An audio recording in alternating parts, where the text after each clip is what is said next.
Hey guys, welcome to Basic Teen TV. We are a weekly podcast talking about some 90s teen TV dramas. We've been discussing Dawson's Creek. We're into season 5, and tonight we're going to be talking about episode 4. My name is Melissa. Hey hon, I'm Cyndi, Ravens, O's, and Bows. I'm Victoria.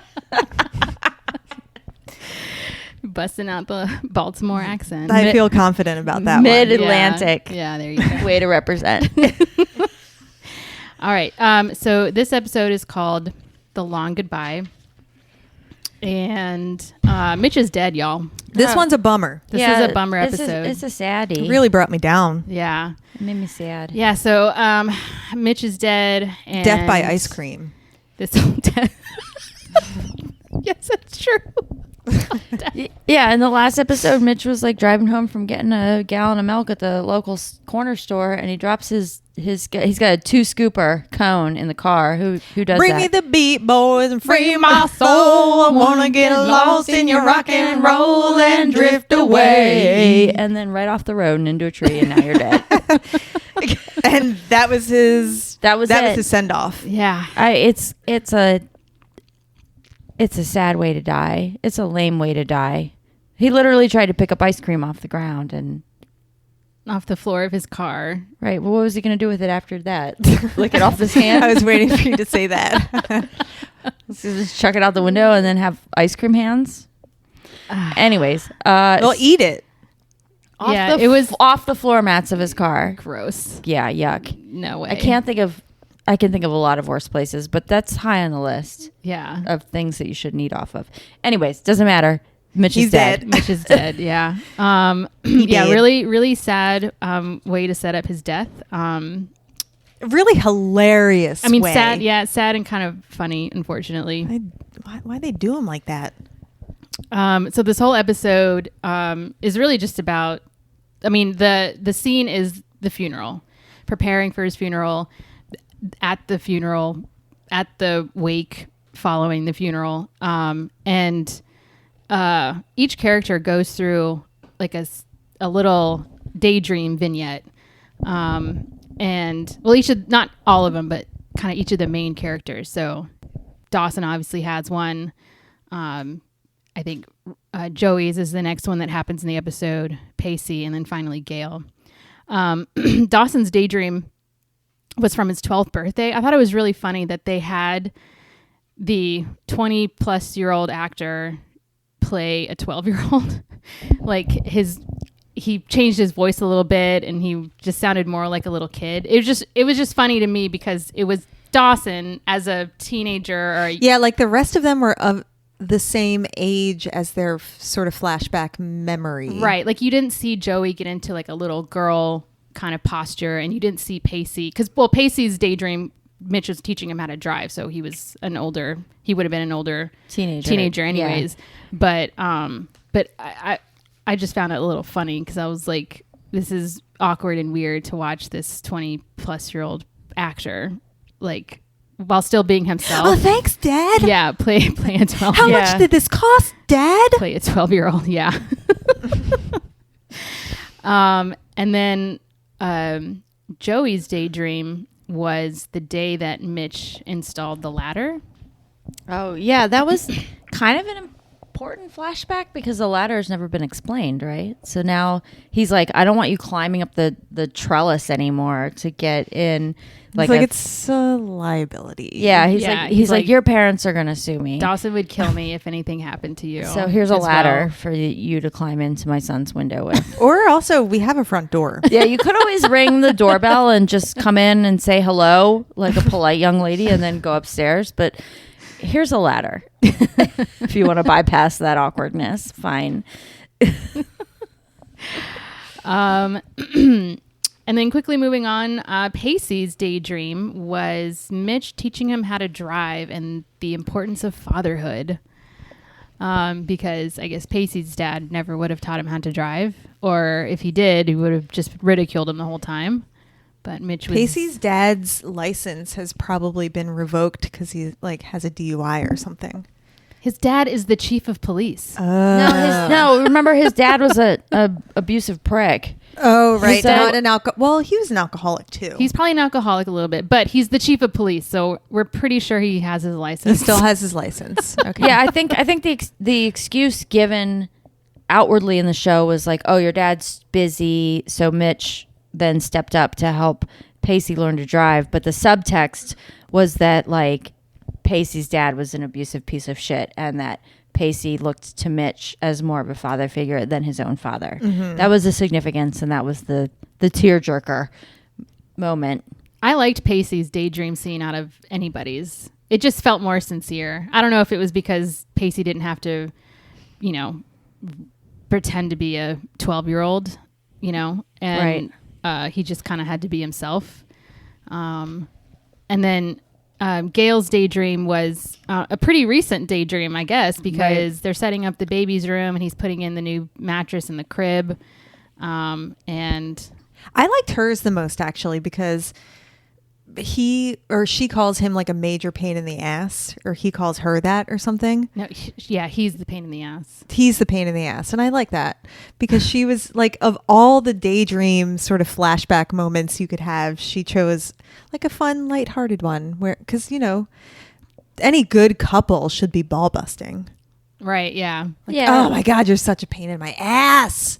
And that's probably what I would remember too. And I think the subtext also there is like to put a fine point on the fact that she's now like got a baby without a dad. Without a dad. Yeah. She shouldn't have had that baby. I mean, you're like 50. Oh my God. Give it a rest. She wasn't 50. She's like 45. She's like 70 Like the years old same popping age out as babies. me, and Give it a she's like rest. having a baby. But yeah, just relax, dude. You already had one. Why do you need another Well, one? God. she got You two knocked up. like broke up and now you got back together and you're pumping out more babies. Just chill. Everyone chill. They only pumped out one more baby. It's not like Yeah. a bunch of babies. I don't think they planned it. It just happened. Yeah. You know how sex works, right? What's that? What? Yeah. So Sex? We have receipts on Cyndi experience with sex, so she knows what it is. she knows. Yeah. I learned some things. I'm still confused by a lot of them though.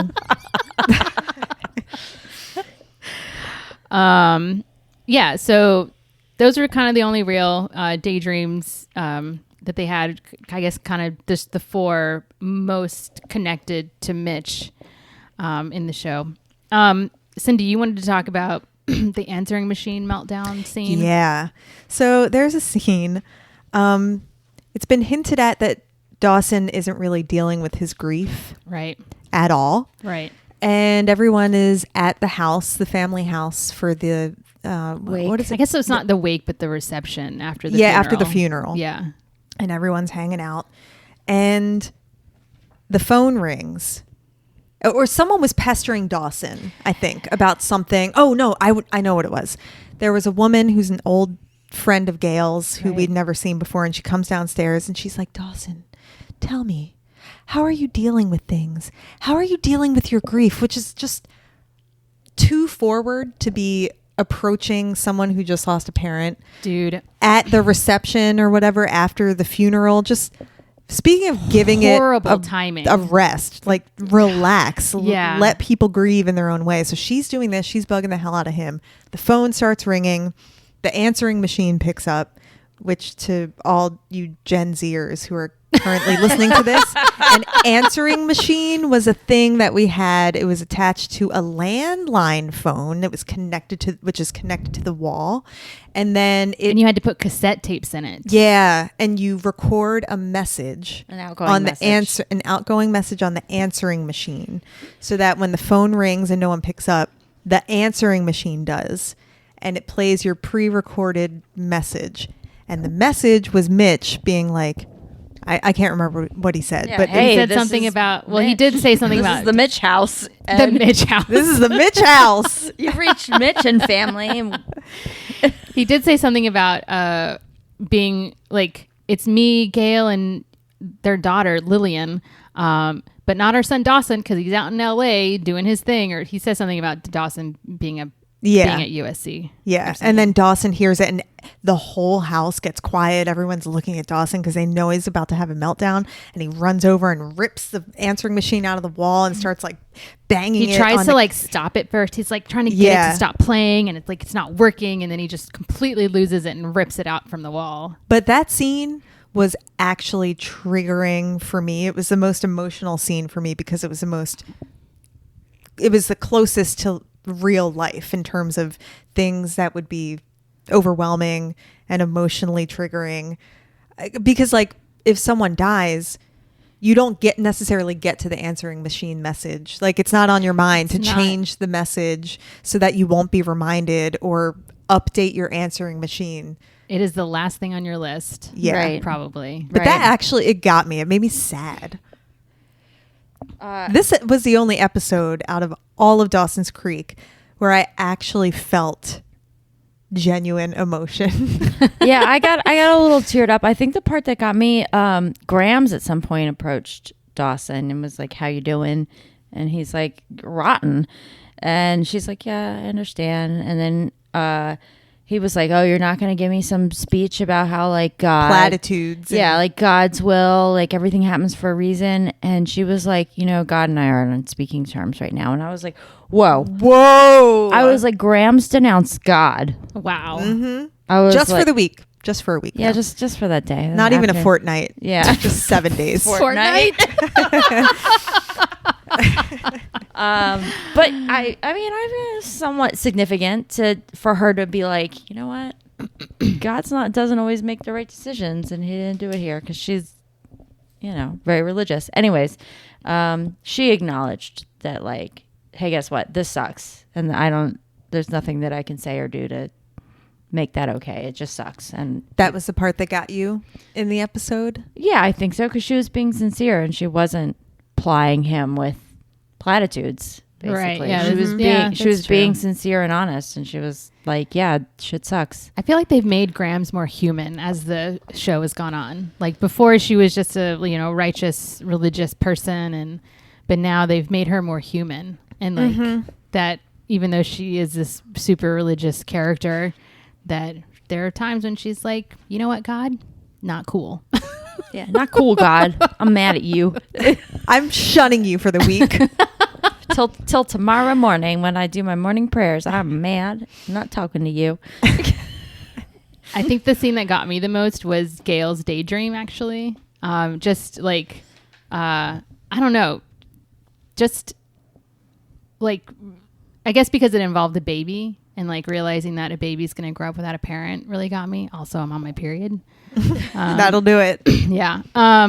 Yeah. And so that's where I teared up. I don't know. I was like, I mean, to be fair, I never actually like shed a tear this whole episode. I'm just saying that there was a little gurgling. Right. Like I legit teared up.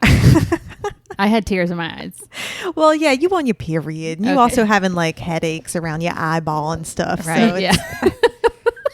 you have a lot going on at the moment. Oh, so earlier before we started recording, we were talking about the Dawson ugly cry meme that went viral several years ago. But we also had the pleasure of another ugly cry scene in this episode. So Gail, they're having dinner. It's just Gail and Dawson having dinner in the house. And Gail gets up to get, I guess, what is a glass of milk to drink with dinner. She had like started cutting up the meat on her plate, and then it seemed like she gave up on eating. She was like, you know what, fuck this. And she picked her plate up and she went to the kitchen and opened the fridge. So she was not going to eat. She was just going to drink milk. I guess because she realized they were out of, well, they never actually got milk because that was the whole point, because Mitch was supposed to go get milk, but he never Oh my God. made it I'm home. sorry. I so am they just never- connecting this. Like, Yes, I dude. thought, Still out of milk. They're They've still been out do you of know? milk. Do you this know what whole I? time. Do you know what I read from that scene? Is like just because she said, "Honey, can you go out and get some milk?" And I thought her saying that was what triggered her, not the fact that No one ever actually that brought no one milk ever home. got milk. Oh my God, That's why Mitch went to the that's store. right. Oh my God, The ice cream was just a fun little treaty that he got for himself on the side. This is just hitting me now that that's what made her break down, because I was like, wow, she's. I mean, I didn't. I didn't. That's why that was one of the other scenes that got me too, because it's one of those things where like it's so small, but you're like, it's one of those things where she's like, if I didn't ask Mitch to get milk, right, he would be here. Mm-hmm. So now, like 2 days later, she's like, oh, Dawson, can you go get milk? And she's like, oh wait, no, I sent my husband to his death, and now I'm gonna send my son to his death. And he's like, I'll just go. I'm going. So he goes to get the milk, because she broke down pretty hard, and I understand the breakdown, but now I'm really understanding why it was it was a really dramatic breakdown from Gail. I was like, wow. And like I said, I thought it was just the phrase that got her, honey, can you get some milk? Because that's something she would have said to Mitch. She might not necessarily call Dawson honey. Like, honey, she probably would have said his name or something like that.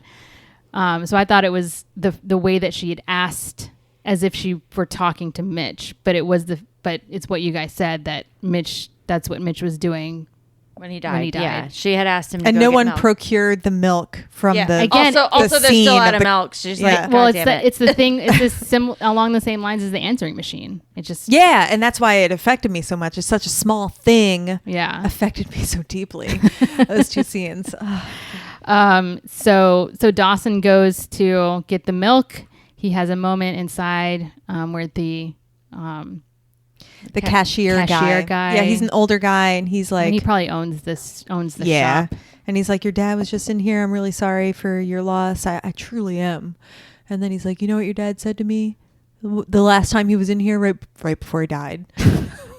I mentioned you, and his whole face lit up, and then he called you a pain in the ass, but he said that you were, I don't know. This guy said a lot of things about like how much proud of him. Yeah, he's proud of Dawson and all this stuff. And then Dawson goes back out to the car after getting the milk, and he has the ugly cry again. And it was way uglier than the meme cry, right? Yeah, because it was from the side, and his mouth was open, and he was like, yeah, and you could just see like teeth and stuff. But I was no one wants to see your teeth. It's like too much teeth.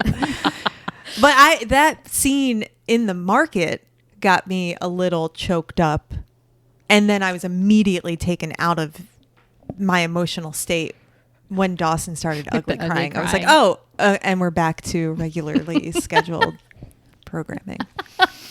Okay, this is where now I'm making fun of the show again. This is where they busted out with James. James Taylor.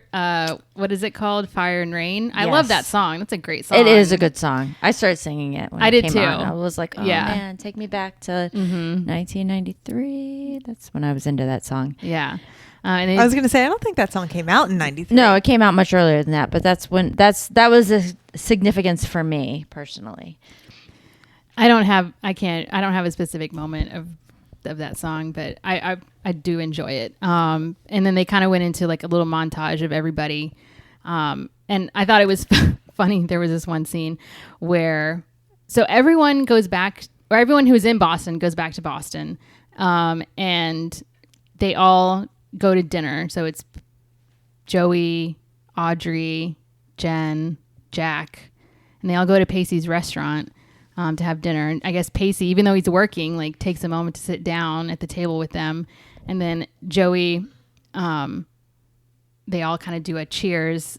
And then Joey, the camera pans to like an empty chair that's at the table. Is that supposed to be Dawson's? Dawson, yeah, Dawson's chair. Yeah. It's not there. I thought that was funny and weird too. I was like, why would he be there though? Because he's supposed to be with his mom. Yeah. Or in LA, really. It's not like you would ever expect him to be there anyway. Like in Cape Side or in Boston. Well, I mean, it was just significant for this episode because it's Mitch is dead. Yeah. It just didn't make sense at all. I mean, it made sense to me and for the context of this episode, but or they're like cheersing to the father of somebody who's not there, and it's their whole like friend group. Yeah, like one's missing and he's not there, not only because he should be in LA at film school or at home with his mom, but because his dad's dead, so he's like not exactly there. Yeah, he's off battling his demons while the rest of them are getting hammered in Boston. Yeah, and cheersing and getting tore up. Yeah, and like having a nice dinner and moving on with their lives while Dawson is stuck in his ugly crying in his dad's truck. That was his dad's Jeep. No, right? that's his Jeep. Oh, that's his Jeep. Yeah, that's the Jeep that he got stranded in Gretchen up in Maine or something. Oh yeah, I forgot they were an item. Yeah, that's his I Jeep. forgot about that whole situation where he like couldn't get it together enough to figure out a plan when the Jeep broke down. Yeah. And he was like, "Babe, we're just gonna sleep on the beach, babe." and she's like, I really need you to just like call AAA. Can you just do that, please? Anyway, He's like, "No, babe, we live here now, forever, babe. Me and you." And she's like, I just want to go home. Can you fucking get this fixed, please? Oh my gosh. All right. Wait, I have one but more we're thing in- to say about this episode. Oh, sorry. Go ahead.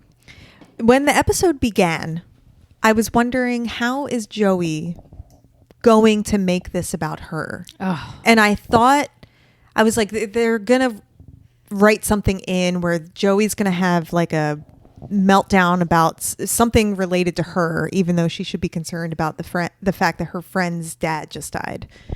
And then it did sort of come to light a little bit, because later when she goes back to, what's Busy Phillips' character's name? Audrey. When she goes back to the dorms with Audrey, she's like upset and crying, and she's just saying he didn't even want anything to do with me. And there were a couple of scenes at the actual funeral where she reaches out to hold Dawson's hand, and he like pulls his hand away abruptly and gets some eye drops for his mom out of his coat jacket. And he like hands her some eye drops, and she's like really upset, I guess, that she's trying to be there for Dawson and he doesn't want anything to do with her. And I was like, there it is. There it is. I knew it was coming at some point. I rolled my eyes so hard when in that scene when she's in the dorm room with Audrey, like putting her stuff away from traveling back, and I was like, Joey, this is not about you. She should be more upset that she lost. I mean, he's like a family member to her. I mean, she should be grieving that she lost a loved one. Yeah, I don't know if it's in this episode or it's in one of these episodes that we watched. She talks about how Mitch was like more of a father to her than her own dad, because her dad was locked up in prison. Yeah, for selling marijuana. Yeah, and like he was such a loser. I know. Who does that? Oh wait, me in high school. Just kidding. Yeah, but I was not surprised that there was going to be a scene where they made it about her. I was waiting for it. Yeah, we were all waiting for it to happen, and there you go. True to Dawson's Creek form, it's all about Joey. They should call it Joey's Creek. What an epiphany you just had. Wow. Oh man. All right, well, that was episode 4, you guys. We did it. Bummer episode, but I also wrote down, how quickly are we going to move on from Mitch's death? That's what I wrote down for the end of this episode. It's going to take approximately 2.5 episodes. Yeah, because for other deaths, they spent maybe half of an episode on it, and then everyone forgot, and it was never brought up again. So I was just wondering, with Mitch, being that he's like a bigger... I mean, I think it's going to be a plot point more so than Abby's death, because nobody liked her to begin with. Abby's death is the only death in the show that we've had so far.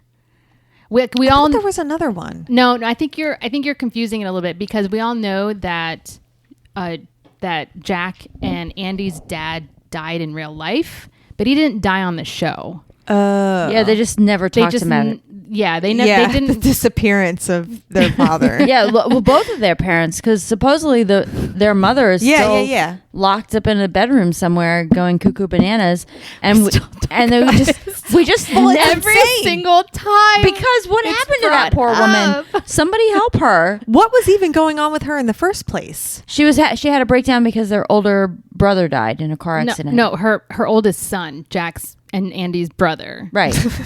Not her brother. I just want to make that clear. Okay, it wasn't her brother. Get it straight. Sorry, Get my your bad. facts straight.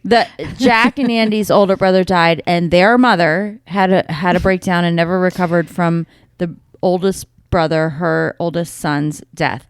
And so she just at some point was relinquished to the bedroom, and then the dad was in charge of managing the family, and then the actor that played the dad died, and neither parent ever showed up again. And no one ever talked about them. No one ever again. And even though the actor who played their dad died, they didn't write anything into the show about his exit, whether it was going to be a death or he was just... We do bring this up.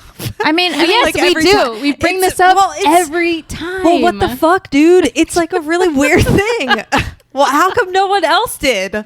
I mean, to be fair, Mitch and Gail are the only parents that we ever really see because, I mean, there was Joey's mom died before the show. Right. She was already dead. So she never existed. And then Joey's father is like a deadbeat drug dealer who's been in and out of prison. So Bessie. No, Bessie. Like a Bessie the cow. Yeah, that's how you referred to her last time. Yeah. Okay. Has been like the mom figure because she's the older sister. And her husband's kind of vacant. Yeah, we've discussed this too. The guy's like he works on a cruise ship, so he's like away or whatever. But he's like shows up every like once a season, and we're like, oh, there he is. So they are still good. They're still on speaking terms. Yeah, they're still together. They didn't just ignore him. He didn't just leave, and then we just haven't talked about it. And then Pacey's dad is just a piece of shit. Have we ever abusive met father? Pacey's mom? We've met Pacey's mom at his quote unquote surprise birthday party. What season was that? Oh, that was yeah, last I remember. season. She was like a bitch. And played by Jane Lynch. Yes. I'm not remembering I do. any of this. She was a pain in the ass the whole time, and then we also learned that Pacey has like 12 brothers and sisters. Did I watch this episode? The episode where Joey tries to organize a surprise birthday party for Pacey, and Gretchen is like, that's a bad idea, but Joey does it anyways, and it's at the Witter house.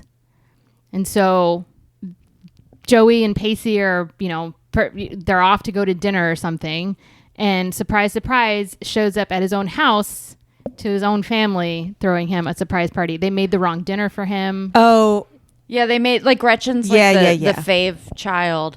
So like they made her favorite meal. They made Doug's favorite meal. Oh, all right, yeah, Doug. And then there's another sister. There's another sister that we met that night who we've never seen again since.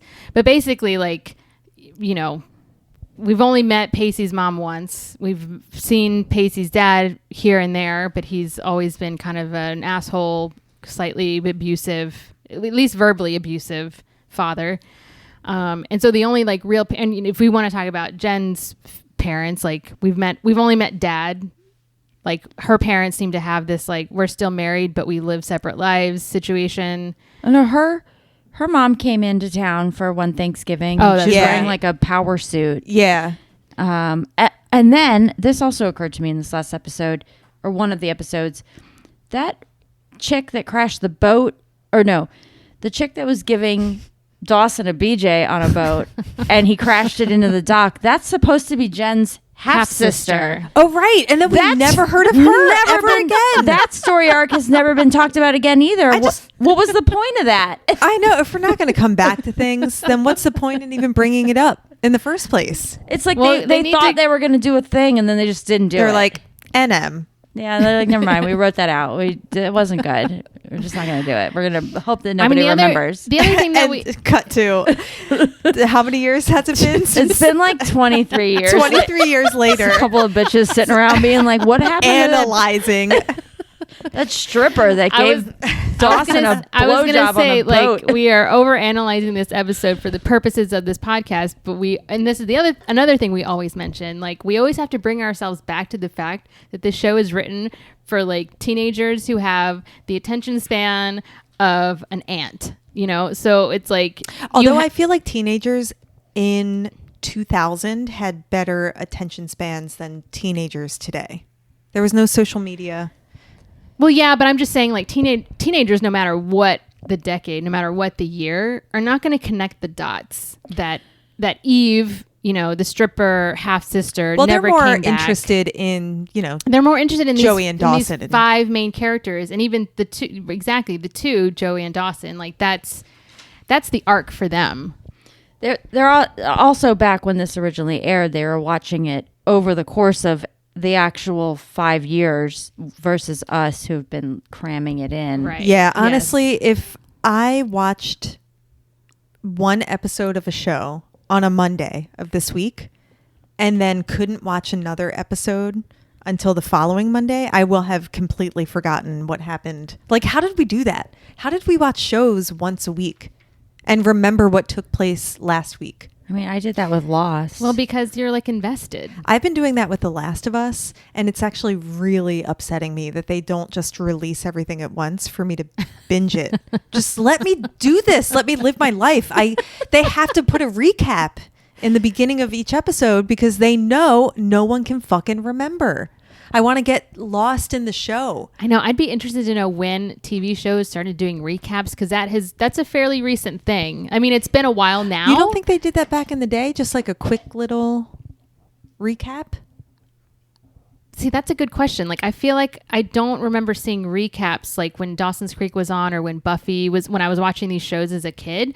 I don't remember them providing recaps for I mean, I don't these remember shows. that either. yeah, maybe not but- for a weekly show. Sometimes if for the next season, Yeah, they'll there's do always a a recap. recap Yeah. of like Right. the previous season Yeah. because then you've had to wait like 3-4 months, Right. or 5, whatever it is. But But I feel like giving recaps for weekly shows is a fairly recent, within the last 15, 20 years. It hasn't been, well, not 20 years because this show is 20 years old, 20 plus. So maybe within the last 10 years, did shows start doing recaps of episodes? yeah, I think that's because people have a shorter attention span and we're consuming so much Yeah. media So much, Yes. right? that if you don't recap it, we're gonna we're gonna confuse your show with a different show that we're watching. That's like Yeah, maybe I mean, kind we're of the same. downloading things all the time into our brains 24/7. Yeah. Yeah. All right. So that was episode 4. I gotta pee. Me Good job, guys. Okay. All right. Well, we're ending this. Okay, bye. We're ending this episode. Oh, we're supposed to All right. do buys. So next week. We're supposed to do buys? Yes. We're gonna say goodbye, but before Oh, you Justin. before you pee, you have to say bye. Before you buy, you have to pee right here, right now. You have to piss the couch before you say goodbye. All right, guys. So next week we're gonna talk about episode 5. So again, my name is Melissa. I'm Cyndi. And Victoria. We're Basic Teen TV. Bye. Bye. I gotta pee.